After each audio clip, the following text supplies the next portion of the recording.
French President Emmanuel Macron has announced that France plans to recognize a Palestinian state within the coming month. Speaking on France 5 television, Macron stated that the recognition could take place at a United Nations conference in New York in June, which will focus on resolving the ongoing conflict between Israel and Palestine. Historiquement, ils ont été refusés ces derniers jours, en tout cas depuis le 2 mars, parce que tout est refusé depuis le 2 mars. Et on l'a vu ce matin aux côtés d'enfants, de femmes, de personnes âgées qui étaient malades, blessées. On le voit quand on parle aux humanitaires, la situation aujourd'hui est intenable et elle n'a jamais été aussi grave. Elle n'a jamais été aussi grave parce que depuis le 7 octobre, la guerre a commencé. Depuis ce qui se passe le 8 octobre, la situation humanitaire à Gaza est critique. Mais parce qu'il n'y a jamais eu une période aussi longue de blocage complet, à la fois de l'aide humanitaire, de l'aide en termes de médicaments, du soin et des sorties aussi des personnes les plus fragiles.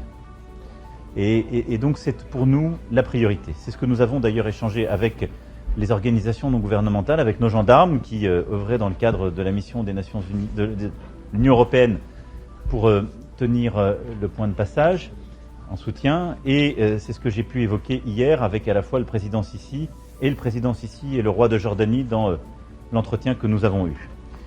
Nous appelons d'abord à une reprise le plus rapidement possible de l'aide humanitaire. Celle-ci est absolument indispensable compte tenu de la situation critique, c'est-à-dire la reprise de la livraison de nourriture, d'eau, de générateurs pour pouvoir là aussi désaliniser et mettre cette eau en condition, et évidemment de médicaments, et la reprise des sorties des personnes qui sont les plus fragiles pour qu'elles soient prises en charge aussi dans les hôpitaux, en particulier celui qu'on a vu ce matin à La Riche, car les capacités médicales ont été très largement détruites aujourd'hui à Gaza. Ensuite, nous appelons le plus urgemment possible à la reprise d'un cessez-le-feu. C'est ce dont nous avons besoin. C'est ce qui a été arrêté, malheureusement, le 2 mars dernier. Et donc nous demandons, et nous l'avons demandé officiellement hier au président Trump, lors d'un appel que nous avons passé ensemble, la reprise d'un cessez-le-feu pour 40 à 50 jours, la libération d'otages, à nouveau, et la reprise de discussion afin de consolider un accord sur la solution sécuritaire et politique à Gaza le jour d'après, la démilitarisation du Hamas, l'avancée des discussions sur la gouvernance de l'autorité palestinienne et au fond la reprise d'un processus qui permettra d'aller vers une solution politique à ce conflit qui est la seule solution viable, la seule solution possible.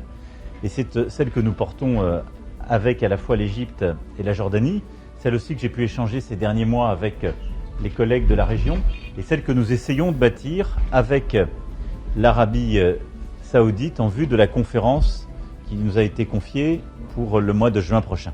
Macron, who recently visited Egypt, emphasized the importance of moving towards recognition. He added that France, alongside Saudi Arabia, aims to chair the conference in June, where the mutual recognition of a Palestinian state by multiple parties could be finalized. La réalité, c'est que vous avez 2 millions de personnes qui sont enfermées.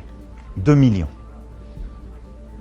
Après des mois et des mois de bombardement d'une guerre terrible, où des dizaines de milliers de personnes ont perdu la vie, où vous avez des dizaines de milliers d'enfants qui sont mutilés sans famille. C'est ça dont on parle quand on parle de Gaza. C'est pas d'un projet immobilier. Et ce qu'on a vécu ce matin, ce que vous étiez avec moi, ce sont des femmes, des enfants qui ont connu le drame et dont je ne sais pas comment ces enfants grandiront. Vous imaginez une seule seconde ce qu'ils ont déjà vécu. Vous voyez le niveau parfois de dureté, de violence qu'il peut y avoir quand on n'a vécu que les bombardements, l'atrocité. Mais tous ont dit une chose. Dès que je suis sur pied, je veux retourner à Gaza. Parce que ce sont eux-mêmes les enfants, les petits-enfants de femmes et d'hommes qui ont tout perdu pour rester à Gaza et qui avaient parfois été poussés d'autres territoires. Et c'est cela. Et on ne peut pas effacer et l'histoire et la géographie, parce que si c'était aussi simple qu'un projet immobilier et que l'acquisition de places dans un programme d'immeubles, il n'y aurait jamais eu de guerre. Et donc, nous en sommes là et on doit entendre cela. Et on doit entendre 2 choses qui sont essentielles pour qu'il y ait la paix dans la région.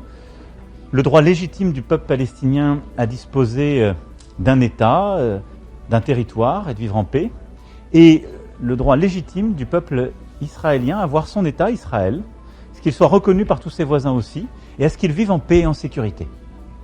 Et la négation de l'un ou de l'autre suffit à fragiliser toute toute la région. This announcement marks a significant step in France's approach to the Israeli-Palestinian conflict as the international community continues to discuss potential solutions.